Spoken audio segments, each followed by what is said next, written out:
एक कहानी ऐसी भी प्रवीण के साथ।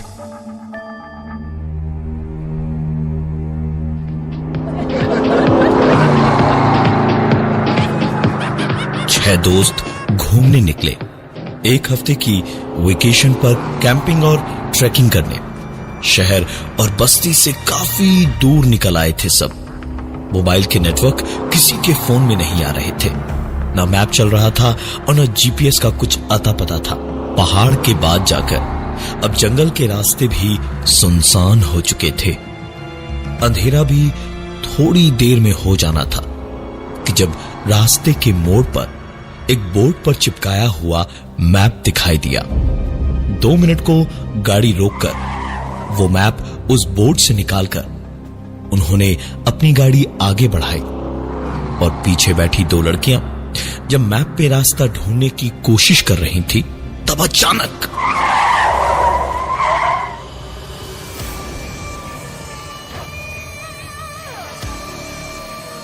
ड्राइव करते हुए समीर के पास बैठा जतिन चिल्लाया, अबे पागल हो गया क्या? गाड़ी ऐसे क्यों रोकी तूने? समीर बेहद हैरान सा गाड़ी की स्टीयरिंग को देखता हुआ ब्रेक्स और एक्सीलरेटर पे पैर मारते और चाबी घुमाकर गाड़ी स्टार्ट करने की कोशिश करते हुए बोला, यार ब्रेक नहीं मारी मैंने, पता नहीं शायद कुछ गड़बड़ है, दोबारा स्टार्ट करके देखता हूं। लेकिन कई कोशिशों के बावजूद गाड़ी स्टार्ट नहीं हुई और जतिन ने फिर से कहा, समीर तेरा हर बार का नाटक है, कहां कहां से खटारा गाड़ियां जुगाड़ करता है तू। हर ट्रिप पर यही नाटक होता है हर बार। एक के बाद एक सबके सब गाड़ी से नीचे उतरे और सब में बहस होने लगी। समीर खड़े खड़े सबको समझा रहा था कि जब अचानक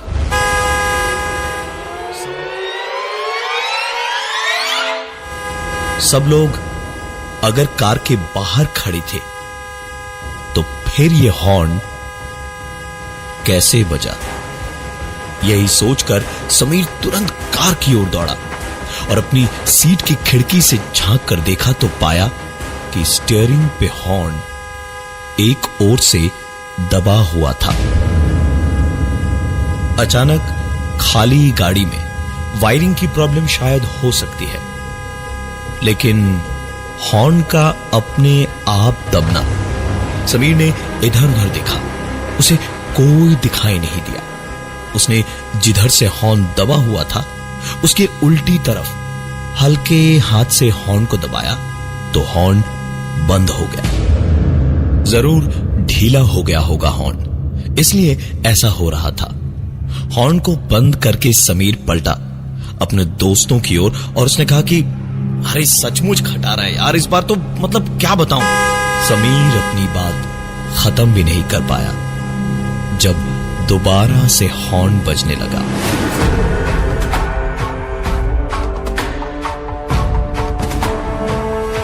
बाकी सब तो ठीक ही थे, लेकिन समीर ने अपनी आंखों से जो अभी अभी देखा था उसकी वजह से इस वक्त घबराहट हर गुजरते पल के साथ बढ़ते जा रही थी। उसने सबसे कहा कि साथ मिलकर गाड़ी को धक्का मारने में मदद करें। सबने वही किया। गाड़ी को धक्का मारते मारते आगे बढ़ाते रहे। जब 6 दोस्तों में से एक के बाद एक रेखा और सुहानी ने थक कर धक्का मारना बंद कर दिया, लेकिन गाड़ी आराम से आगे बढ़ती रही। बचे हुए 4 लड़कों में से एक के बाद एक 3 लोगों ने भी थक के जरा सा हाथ खींचा, लेकिन फिर भी गाड़ी आराम से अकेले समीर धकेले जा रहा था। जब जतिन ने पीछे से आवाज लगाई, समीर रुक जा, समीर रुक जा। आवाज सुनकर समीर ने रुककर पीछे देखा तो सारे दोस्त वहीं खड़े थे। हैरानी से पलटकर उसने वापस गाड़ी की ओर देखा तो गाड़ी अपने आप उस जंगल में आराम से आगे की ओर चलती जा रही थी।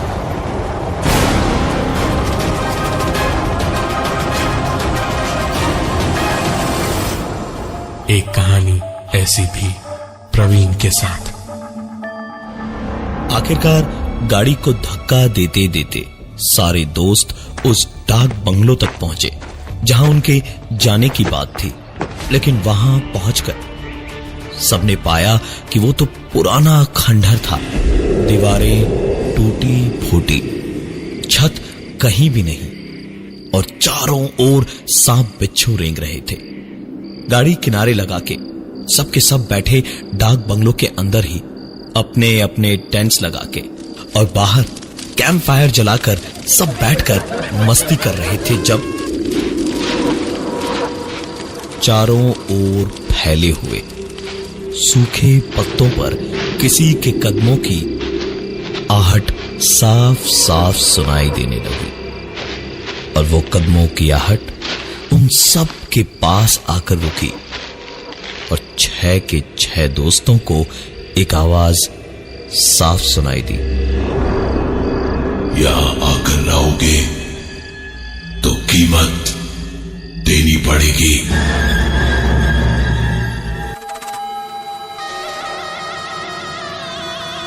यह आवाज सुनते ही सब के सब समझ गए थे कि कम से कम इस डाक बंगलो के अंदर तो नहीं रुकना है। सबने तुरंत रात के अंधेरे में अपने अपने टेंट्स डाक बंगलो के बाहर लगवा लिए। लेकिन चाहे कितना कुछ कर लेते, इतनी देर से इतना सब कुछ होने के बाद सुकून तो था ही नहीं। सब लोग काफी देर तक बातें करते हुए जागते रहे और फिर सोने गए। समीर अपने टेंट में अपनी गर्लफ्रेंड सुहानी के साथ था, जतिन की बहन सुहानी। समीर गहरी नींद में था जब उसे अजीब सी हाथापाई की आवाजें आई। वो करवट बदल कर लेट गया, लेकिन समीर के कानों में आती आवाजें अब थोड़ी बदल गई थी। ऐसा साफ समझ आ रहा था कि अब सिर्फ ऐसी वैसी आवाजें नहीं, बल्कि वो आवाजें थी कि जहां मिट्टी खोदकर कुछ दफन किया जा रहा था।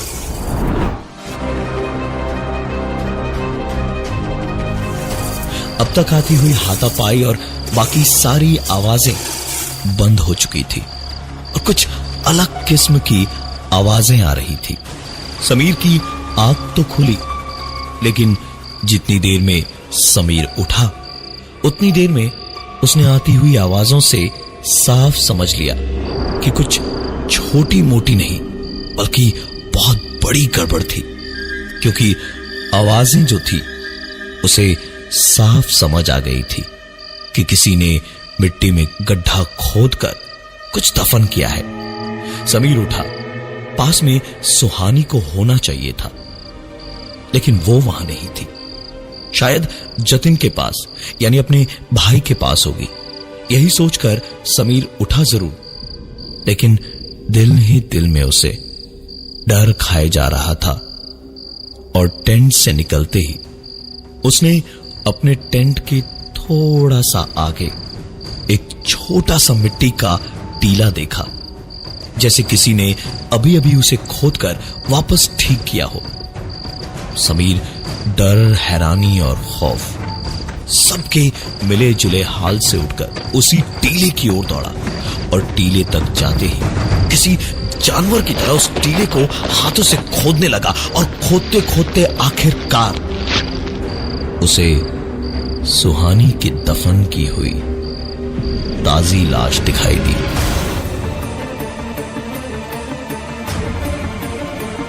समीर बेहद प्यार करता था सुहानी से। लाश देखते ही उसकी चीख निकल गई और उसकी चीख सुनकर सब के सब टेंट से निकल कर आए और बाहर आकर आधी जमीन में दफन अपनी बहन सुहानी की लाश देखकर जतिन खुद पर काबू नहीं रख पाया और भाई मैंने तुम्हारी बहन को नहीं मारा भाई। जतिन ने समीर के सर पर एक भारी लकड़ी से जोरदार वार करके उसे भी वहीं मार डाला। 6 है दोस्तों में अब सिर्फ 4 बचे थे।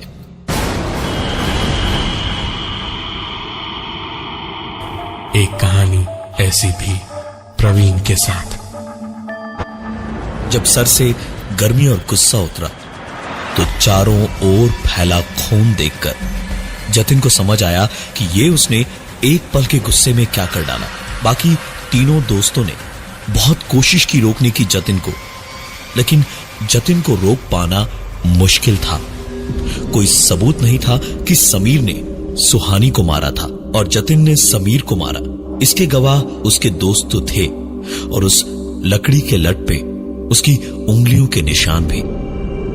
जतिन ने तुरंत अपने दोस्तों से जितनी हो सके उतनी लकड़ियां बटोर लाने को कहा और आखिरकार लकड़ियों के 2 बड़े बड़े गट्ठर बना के समीर और सुहानी दोनों की लाशें उस पर डालकर जतिन ने उनकी लाशें जला दी।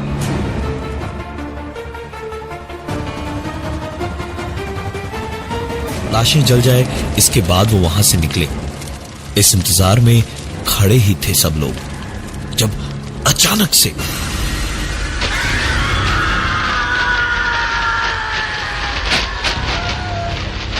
ग्रुप में बचे हुए 4 लोगों में से आकाश अपने आप खिसकता हुआ पास में बने तालाब की ओर खींचा चला जा रहा था।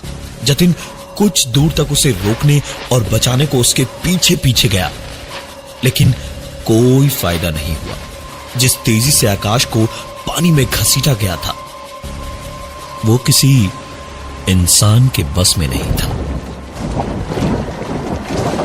जतिन दूर से ही देख पा रहा था कैसे आकाश कोशिशें कर रहा था खुद को बचाने की, लेकिन कोई फायदा नहीं था।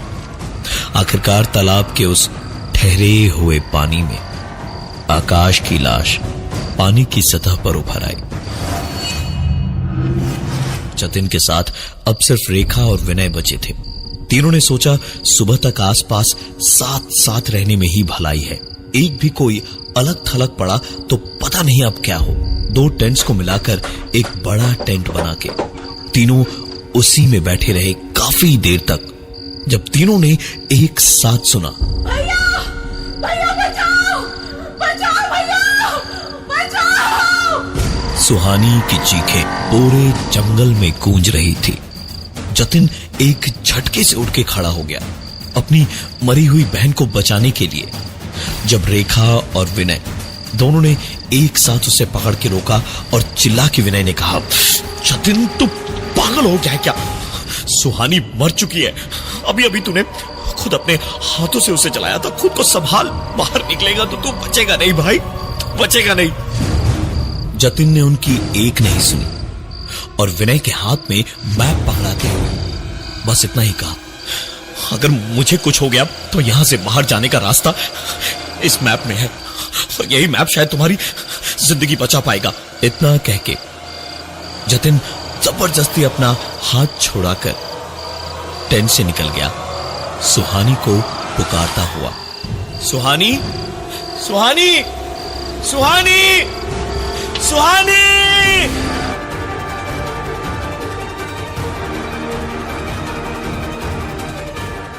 विनय और रेखा डरे सहमे हुए टेंट के अंदर ही थे जब एक बार फिर से सूखे पत्तों पर चलता हुआ कोई उनके टेंट के करीब तक आया और कहा, कहा था ना यहां आकर रहोगे तो कीमत देनी पड़ेगी। ये बात खत्म हुई और एक चीख जंगल में गूंजी और एक कोहनी से कटा हुआ हाथ उनके टेंट के अंदर किसी ने फेंका। गौर से देखा तो हाथ की कलाई पे बंधे ब्रेसलेट पर नाम लिखा था, जतिन।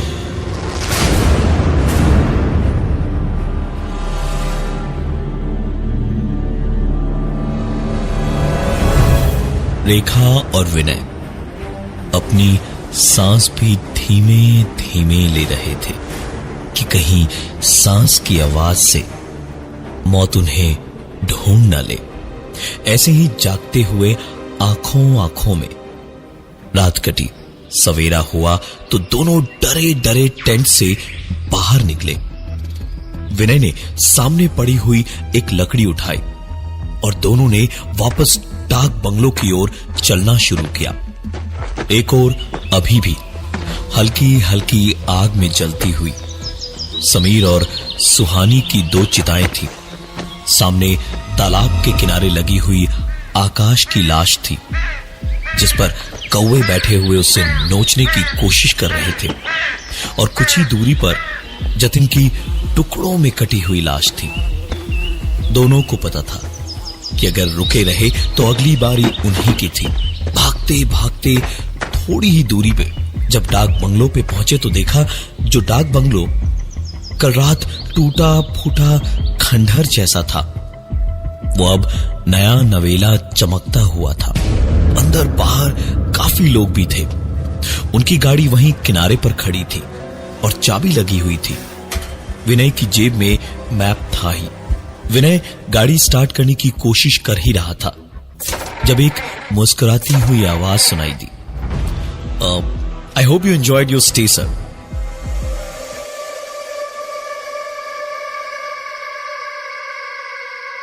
एक कहानी ऐसी भी प्रवीण के साथ। विनय और रेखा दोनों ने पलट के देखा तो एक आदमी वेटर की ड्रेस में था और बड़े अदब से मुस्कुराता हुआ उन्हें देख रहा था। विनय और रेखा उसका चेहरा देखते ही रह गए, क्योंकि उसका चेहरा जतिन से मिल रहा था।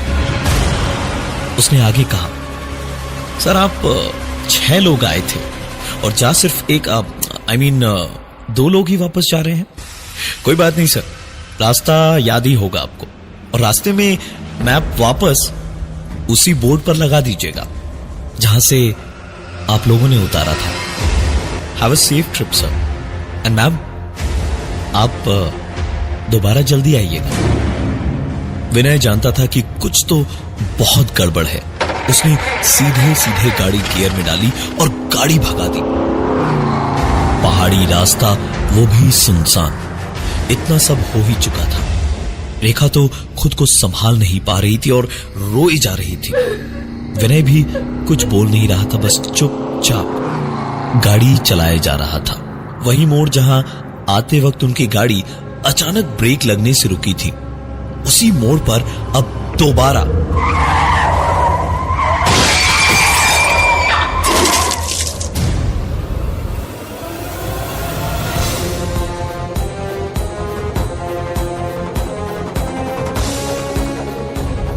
अचानक से ब्रेक्स लगी और झटके की वजह से रेखा सामने विंड स्क्रीन को तोड़ती हुई कार के सामने जा गिरी और गाड़ी भी रुकने से पहले रेखा को कुचल चुकी थी।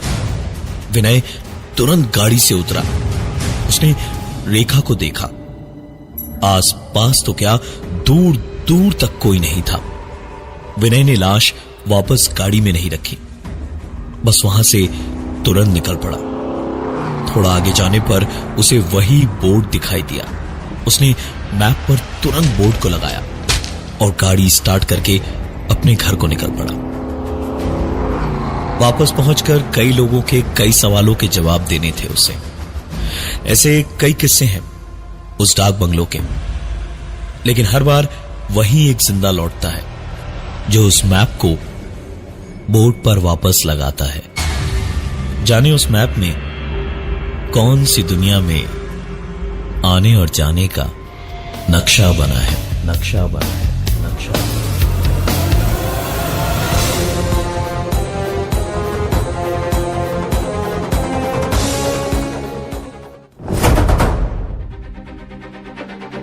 कमेंट करना इमीडिएटली वीडियो के नीचे एंड बताना कि आपको वीडियो कैसा लगा।